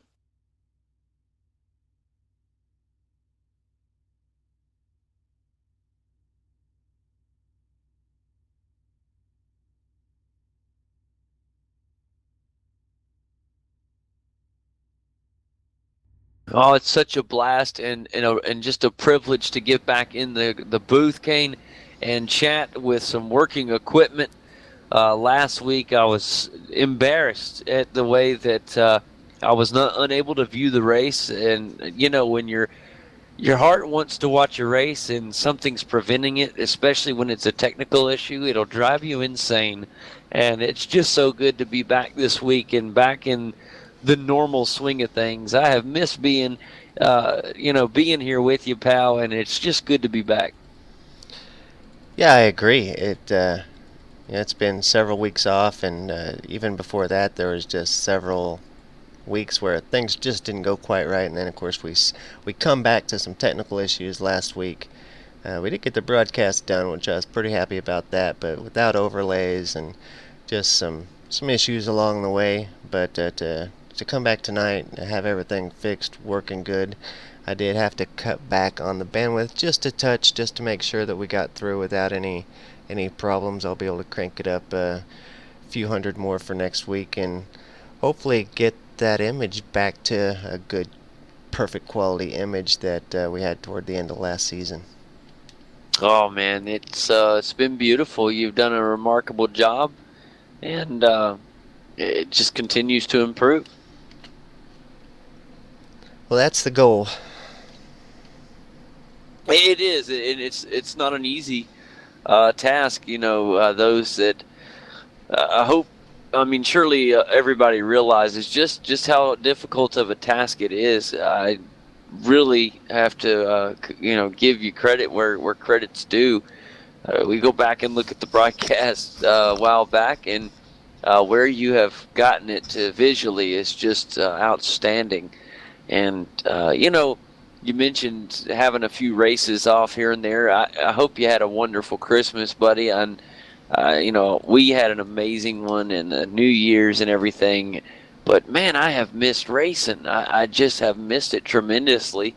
I'm getting the itch for real-world racing to come back. And it's just the only thing that can cure the itch is the V8's America Series. Yeah, it does. JD, Go ahead, Jake. sorry, Kane, you go. Oh, no, okay.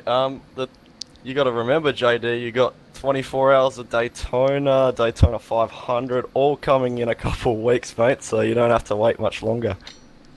And you want to know something great, Jake? There is about a 90% chance, really higher than that. I just don't want to get my hopes up too much without it being in stone, but looks like I may be sitting live at the 500 this year. So really looking forward to that. I've never been to the Daytona 500, so that could be huge. But it looks like we got some drivers ready to come in and have a word with us. We got, oh boy, the guys are waiting patiently up there. Let's go ahead and bring our race winner in and have a word with him. All right, let's have a word. Congratulations, Ethan Grigg-Gault. Congratulations on the victory. How are you? Oh, I'm doing pretty good after that, thanks. How are you guys?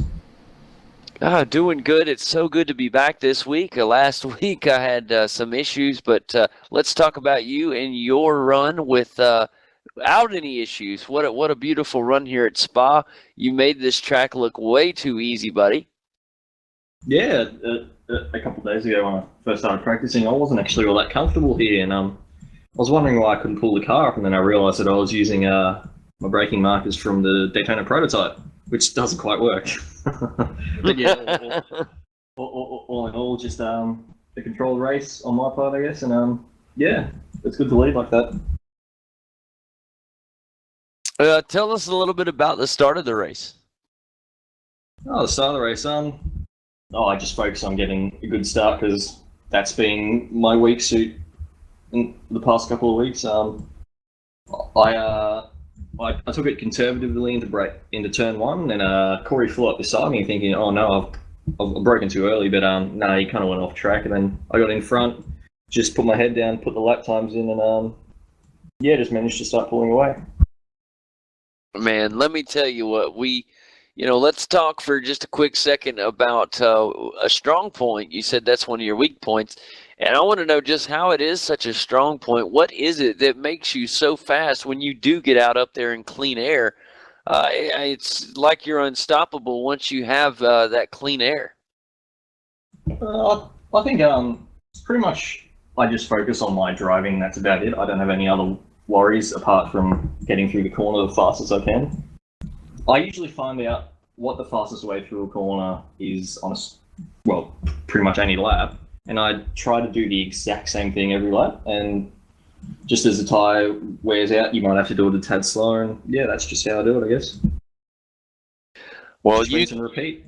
You could definitely write the book on it. What an incredible job! And it's not just tonight; it's week after week, and that's what is impressive to me. It's the consistency that we've seen out of you, and it's a hard thing to do. It's something that some people will never be able to do. And so like I said, when it does come along, it is a treat to watch. We of course wish you the best, and I hope that you're striving to continue to improve. I know sometimes when you get out there and you do really well, some guys will get a little complacent with it, but I don't feel that that's the case with you. I feel like you're still working hard to get better and better because these guys, trust me, they're doing everything they can. They're going to want to, or they're trying to get up there and give you some serious competition. And I got a feeling eventually somebody's going to get there with you, and it's going to be fun to watch. Yeah, you're definitely right about that. There's always room to improve, no matter how fast you are. So I'm trying my hardest to get better myself to try and take it to the boys in Scops, the Phil Sells Hampsteads and Downs over there, because they're incredibly quick. And I just want to be one of those names that's held in regard with those people. So yep, just pushing for that. Ethan, let me tell you something, brother. I am so happy to hear that you will be competing, and considering that you'll be representing, whether you realize it or not, but because you race consistently in this series, you'll be representing the Americas Series through my eyes, and so we'll be pulling for you big time. Thanks for that, guys. Yeah, I'm looking forward to it. Should be good. Absolutely, brother. Well, thank you so much, Ethan. Kane, you have anything for Ethan, buddy? I just been talking away. I don't. Congratulations, Ethan, on a great run. Over 20 seconds ahead of second place. That's fantastic. But I don't got any questions or anything. Just that. Congratulations on another great win. That's it. Keep the dominating force up, man. Congratulations. That is your winner, guys. Ethan Grigg-Gault. a beautiful job here at Spa, and we look forward to seeing more from him in the upcoming weeks.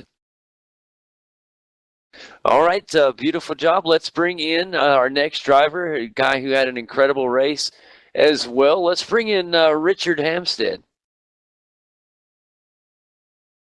Net code. Hey, Richard, welcome to the post-race show. How are you tonight? Yeah, good. How's it going, guys? Doing fantastic. Let's talk a little bit about your run tonight. Walk us through the start of this one here at Spa. Yeah, well, I got a pretty average start. I haven't started this car since I think Bathurst in the V8 Scop season, which was a solid 3 months ago or something. So. Yeah, it's been a while since we've seen you, so I didn't know if you had been in the car or if we just hadn't seen you.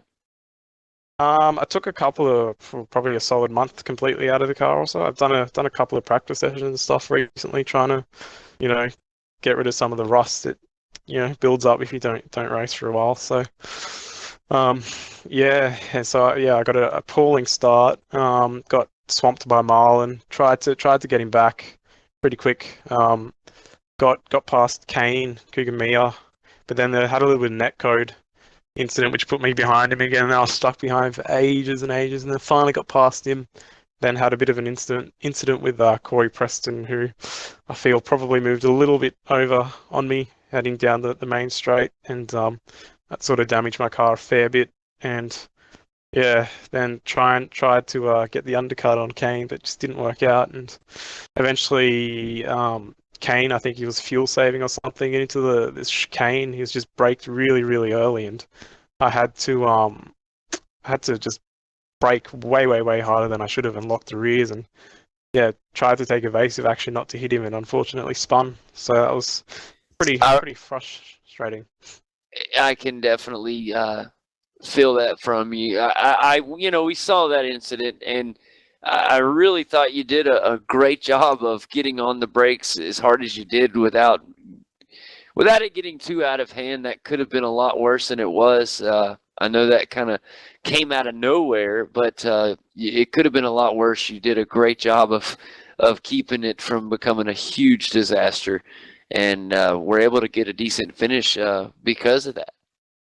Yeah, that was pretty fortunate not to just turn us both there, because man, it just took me completely by surprise because he was so far ahead, and it was a surprise for us on the broadcast. We were watching as it happened, and man, it happened so fast. It was almost like a netcode incident. That's what I thought it was on just my computer. So I didn't even say anything at first, because sometimes mine screen will show that. So I was like, oh, it's messing up again. But you did a really good job making sure that it didn't get worse than it did, and that's a veteran driver. That's what it takes to make sure those things don't happen. Yeah, well, fingers crossed. Next race isn't so eventful. It was pretty not a fun race. I've got to say big thanks to Jake Burton from Gaze Racing for the emotional support during that race and afterwards. Thanks, Jake. No worries, mate. No worries. It was great to see you up there. Unfortunately, we'll have to work on the emotional support a bit more next week.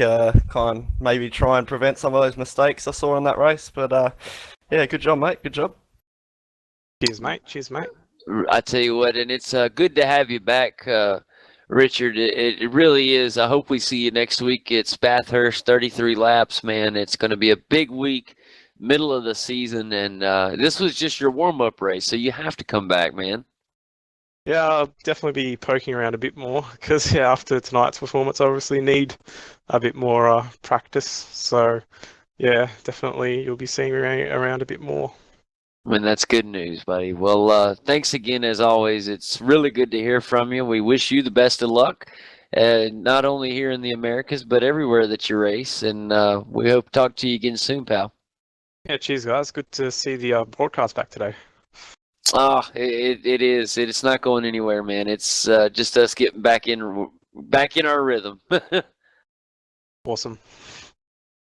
And ladies and gentlemen, that is Richard Hampstead. It's good to hear from him. Good performance tonight, considering all the events out on the track. Let's bring in next Marlon McMullen, have a word with him. Marlon, welcome to the post-race show. How are you this evening? Yeah, not too bad, guys. How about yourselves? Doing good. You had some things open up. You got out in the race, ran about, I think you were in the 5th spot for quite a while. And next thing you know, one driver kind of fell back and moved you up into 4th. And then another driver fell back. Next thing you know, you're in 3rd. But you didn't just lay back. You really got up there, and you and Kane Kujimaya put on quite the show for us this evening. Yeah, no, it was a really good race today. I think it wasn't really till about lap 13 that I've got a really bad graphics card at the moment. I think it's dying. But it really didn't open up out of 40 FPS till about lap 13, so I was sort of just coasting the first half, just trying to survive, get around it all, and yeah, once we sort of got a bit of a gap to the rest of the field, I was able to race a little bit better. So every time I sort of caught up to Richard and Kane, yeah, just unfortunately the computer started to drop away again. So any little bit of smoke, any little bit of grass, anything like that was just horrendous. But yeah, once I was able just to go around, fortunately a couple of the casualties, just was able to have a really good race with Kane. I was only had a nice little gap to Matt and Corey as well, so the computer was pretty solid from there on in. And we just had a really good battle from there to the flag, and yeah, it was a really good race. So pretty hard of running a computer at 40 FPS for a majority of the race, but it's going to do it and try and get over it. Welcome to my world. I got something for you. We were talking near the end of the race. You had that great battle going with Kane. And we were wondering, what was your strategy there? Were you trying to get around him as soon as you could, or were you trying to hold off for the very last few turns? I was trying to sort of force him into a few mistakes, because obviously you don't know how much off tracks that they got, but I knew he probably would have a few after, especially Richie gave him that little bit of a tap in the back on the last corner. But I knew he would probably be a little bit easy from there on to the flag, so I caught up as much as I could.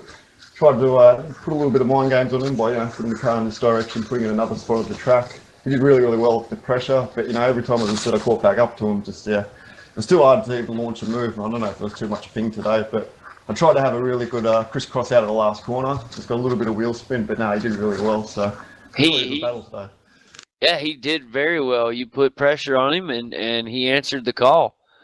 Very entertaining race, and you got a great finish today, man. You should be very proud. A podium here at Spa with a bunch of incredible drivers on the track today. So lots to take away from this one. Yeah, most definitely. I mean, I've got to really sort of nut out what to do with this graphics card. I'm already looking at graphics cards right now, so I'll see what I can do for the rest of the season, see what the kitty bank says, and hopefully come back out for next week. If I can't fix it, it's too appalling. It's too hard to race, so I'm not going to race this. Well, Marlon, you go out and shop and get you a new graphics card, pal, and take care. We're going to bring in Marty Carroll next and have a word with him. And, of course, we'll close out with our good buddy Corey after this. Marty, welcome to the post-race show, pal. How are you? I'm not too bad, guys. How yourselves? Good to hear from you. Man, it is good to hear from you, buddy. It's been too long, but it's good to have you here on the show. And let's talk about your run today, man. How did it feel? It wasn't too bad. I've been a little bit ill the last week and a half, so with the limited track time, I wasn't expecting too much, and qualified there in 9th and had a good battle with Tony Kloosterman there early on.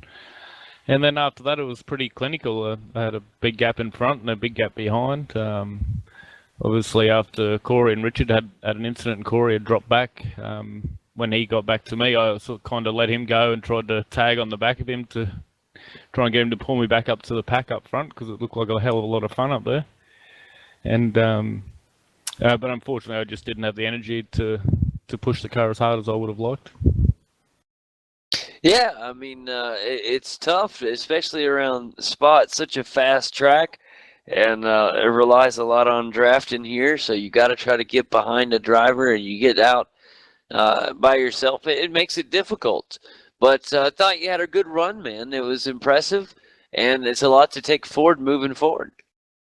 Yeah, that was a pretty solid hit out, so we've got a few things to work on before Monday night, and obviously there's a few endurance events coming up with the Daytona 24-hour and stuff, so with the AEC as well as the iRacing Endurance Series. So, there's a lot of things for the team to start working on and starting to look forward to 2016. And if Ethan continues doing what he's doing, so it looks like we should have another positive year for the team and some good individual results. Glad to hear that, buddy. And as always, it's a pleasure talking to you, man. And I wish you the best. Quick shout out to my friend Renee. She's a avid motorsport fan, and she's a huge fan of the show. Absolutely, man. Hi, Renee. Yeah, I was waiting for the shout out, Marty. He gave it while he was saying he was going to give it out. That's my buddy right there, man. Hey Renee, awesome. So glad, man. Fans of this broadcast are everything, man. They are the reasons why we do this show. They love to watch you guys race, and we do too. And it's so fun. It really is every week, man. It amazes me how well the competition is. It's a great series, man. Unbelievable. Well, Marty, thanks a lot, brother. As always, it is a pleasure talking to you. And I still got one more guy up there who's ready to talk. It's Mr. Corey Preston. I'm going to bring him in for a quick word. And you guys hang with us, and let's see what Corey has to say tonight. Corey, welcome to the post-race show, bud. How are you? Hey, I'm pretty good, yeah. Yourself? Doing good, Corey. Let's take a little look at your performance tonight. What pace you had early in this race, man. Very, very fast car. Yeah, car was great. Was able to stay with Ethan for a little bit, and yeah, he just got the usual Ethan thing on, and yeah. the usual Ethan turbo boost, man. Yeah, somebody really needs to get underneath those SDC cars and have a look for any illegal stuff that shouldn't be there, because no way a car can be that fast. It is. You got to find it in the practice room, brother. Get out there. I must be driving the wrong car then. No, Yeah. man. It's them Commodores with that aero advantage. Oh, no. Let's don't get the Ford Holden thing going in here. We'll never get that stopped. But I swear, man, your car you had a lot of pace, Corey, and then had a little incident. And I felt bad for you. It was just unfortunate. Tell us what happened there. Well, first of all, let's not focus on the incident yet. I had a pretty good quali car. I was actually quite surprised.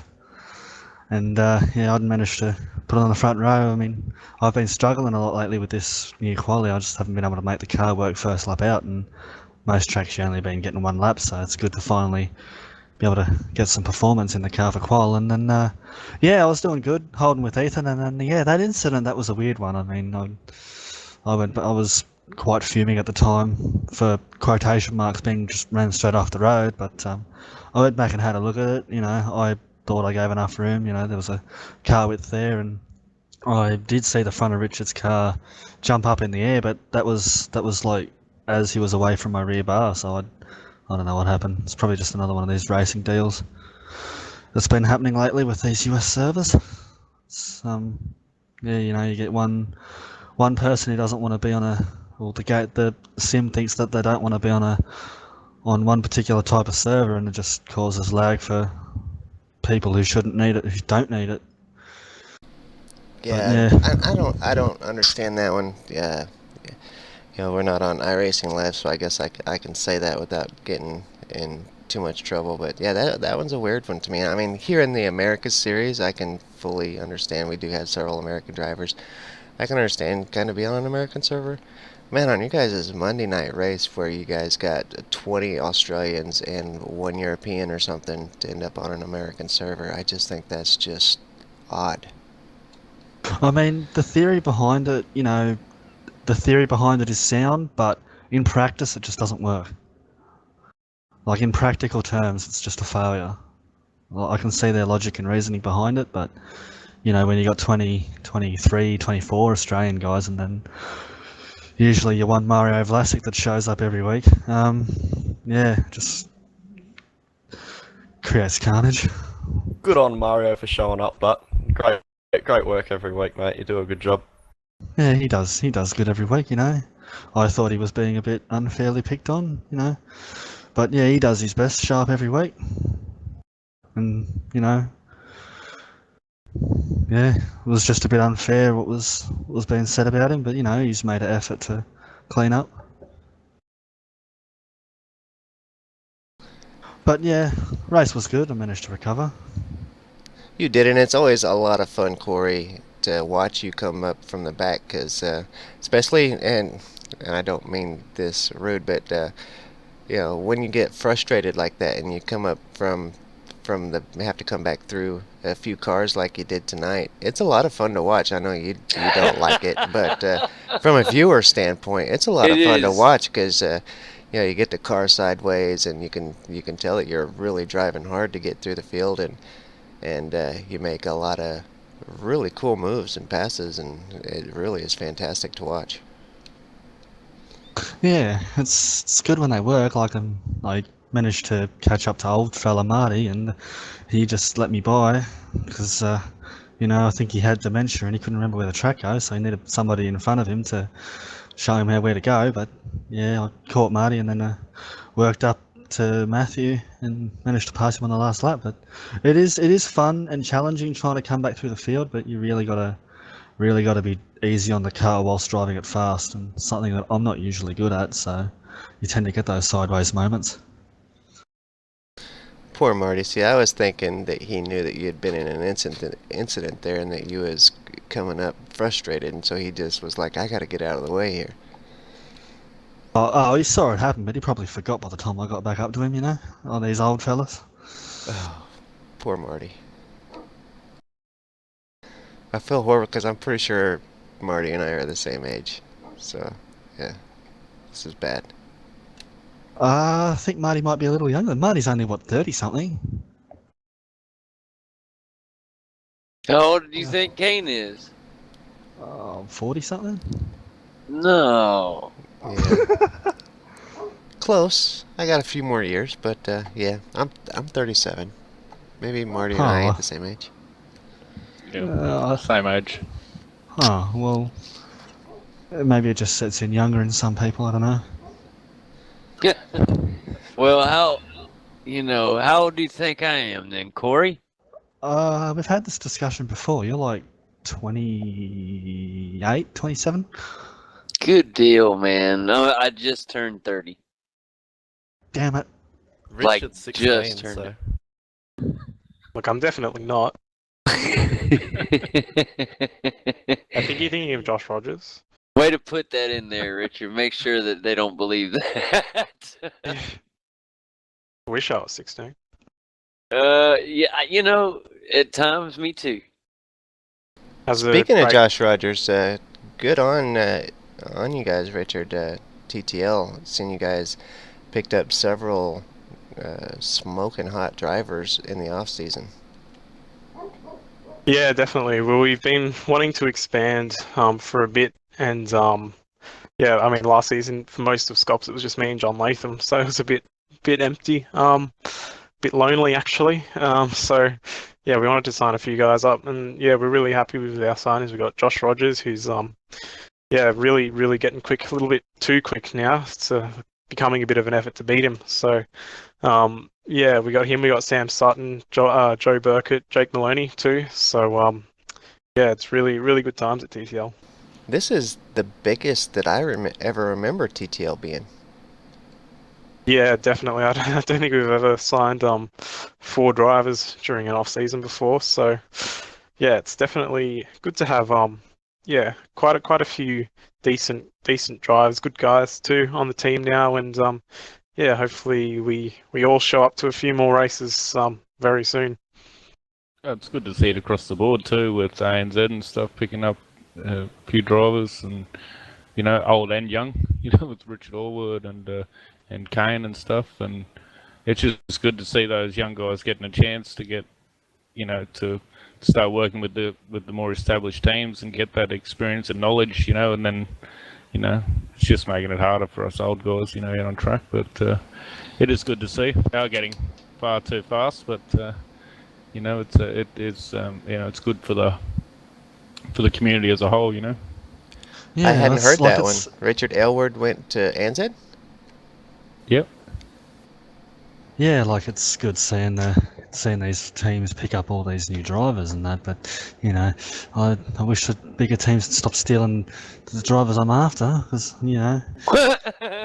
Another guy who went to ANZ's Mitchell Kierlach, and his skills Yeah, improved. Like that's I another remember one. a few Yep. weeks ago at Monza for the V8 Scops, commentating him racing in the second split, and next minute he's nearly winning Monday night races on at Phillip Island. You know, so it's really awesome to see guys develop when they go to these new teams.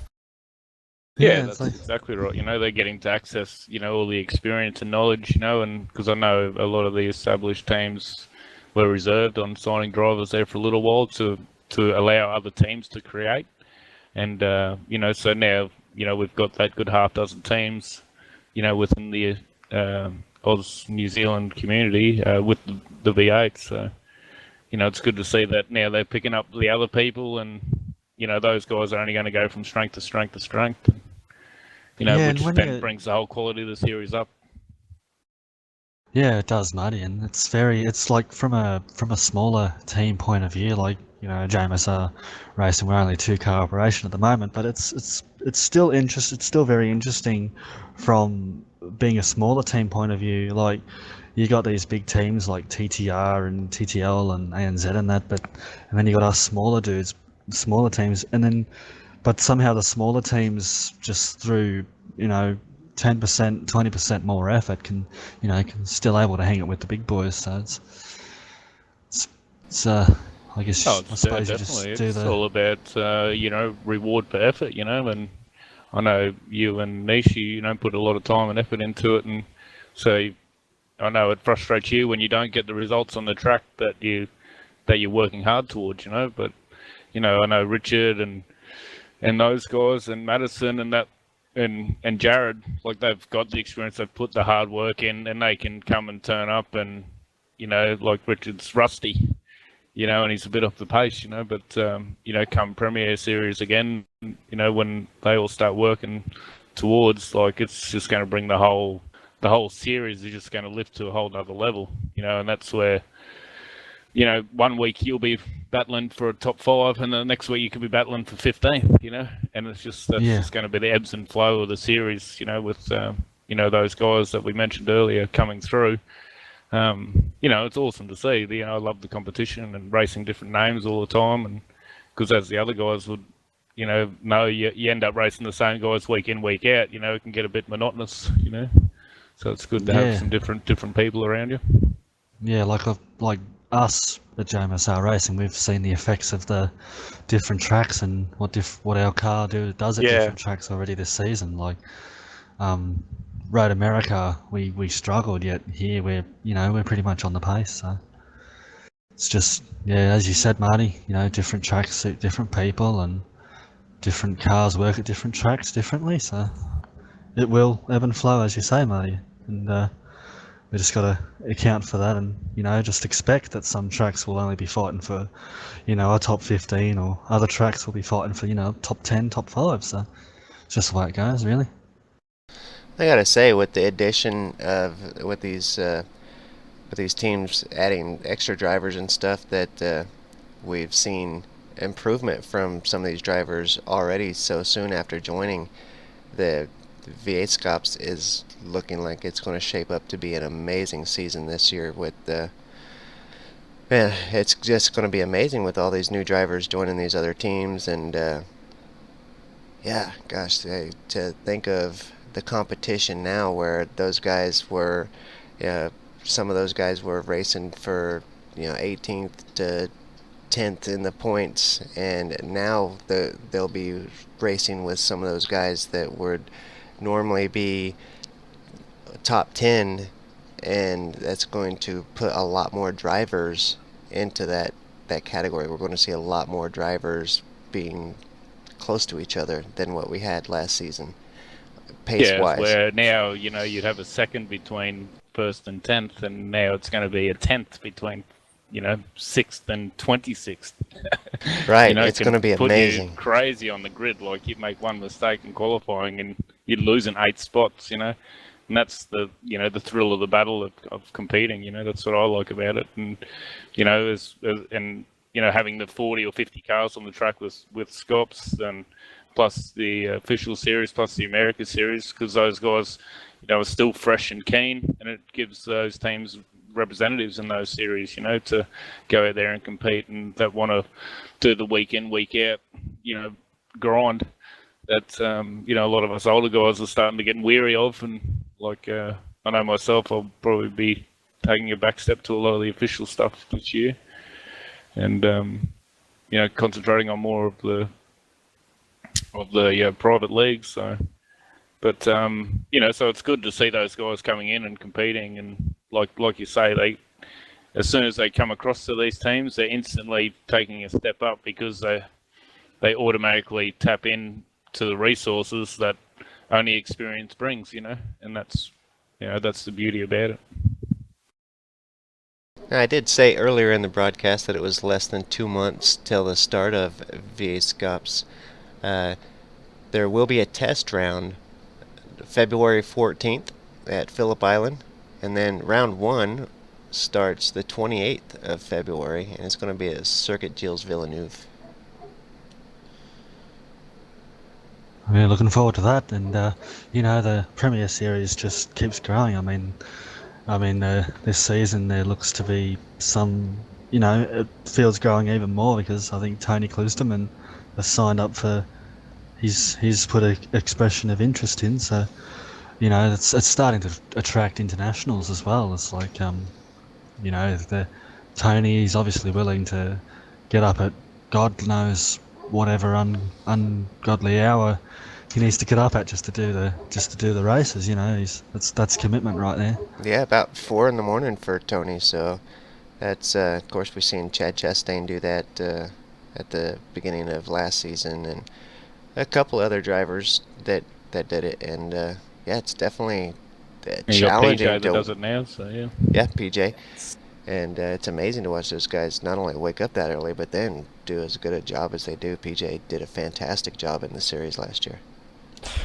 It's good to take on the competition as well. Obviously, not for PJ, obviously being a very skilled driver as it is, but you'll find guys like Tony, etc., will certainly advance themselves in a field like that. Like I remember in the old days of the Monday nights, when I was trying to get into top split originally, I was going from winning second split by 3 or 4 seconds, and then get into top split and come last and nearly get lapped, and with no accidents or anything like that. So it's a big step up into the top split and whatnot. So it'll be really interesting to see how Tony develops competing in a field like that. It's good for the emotional roller coaster of motorsport, isn't it? I remember doing that. Yeah, there's a few winning stories. second split one week, come and getting your ass kicked the next. Yeah, there's a few stories that go around like that. Like I know somebody that they first started iRacing, they got out of Mazda Cup and they had 3,000 iRating, and they decided to do the V8 straight up, and first race in the V8 they were in top split just because of their iRating, and no doubt that they were towards the back of the field and got lapped, but I'm sure they got better.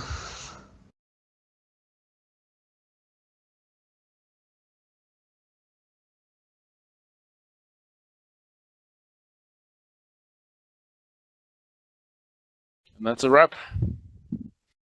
The sounds of silence. Well, guys, it sounds like a awesome week, man. Enjoyed everything. It was a great race. Thank all y'all for coming on the post-race show, having a talk with us. And we got Bathurst next week, boys. 33 laps. Yes. It's going to be awesome. It's going to be a great one, man. Really looking forward to that. Bathurst already? I thought that was the week after. I thought that was the week after this week. It's next week. 2 enduros in a row. 33 laps isn't an enduro, Corey. If it was my way, we'd be doing 50. Thank you. Good comment. Longer. All right, guys, that's going to wrap it up tonight. Once again, thank all the viewers for all your comments and thumbs ups.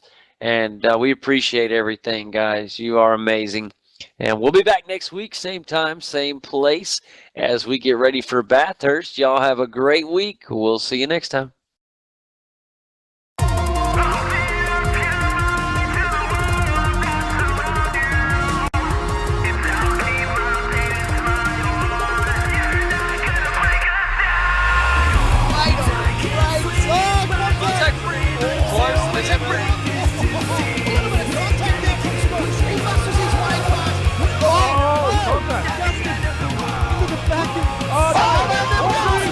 Muggleton just has to cross over this crest. He will cross the line and will win the championship.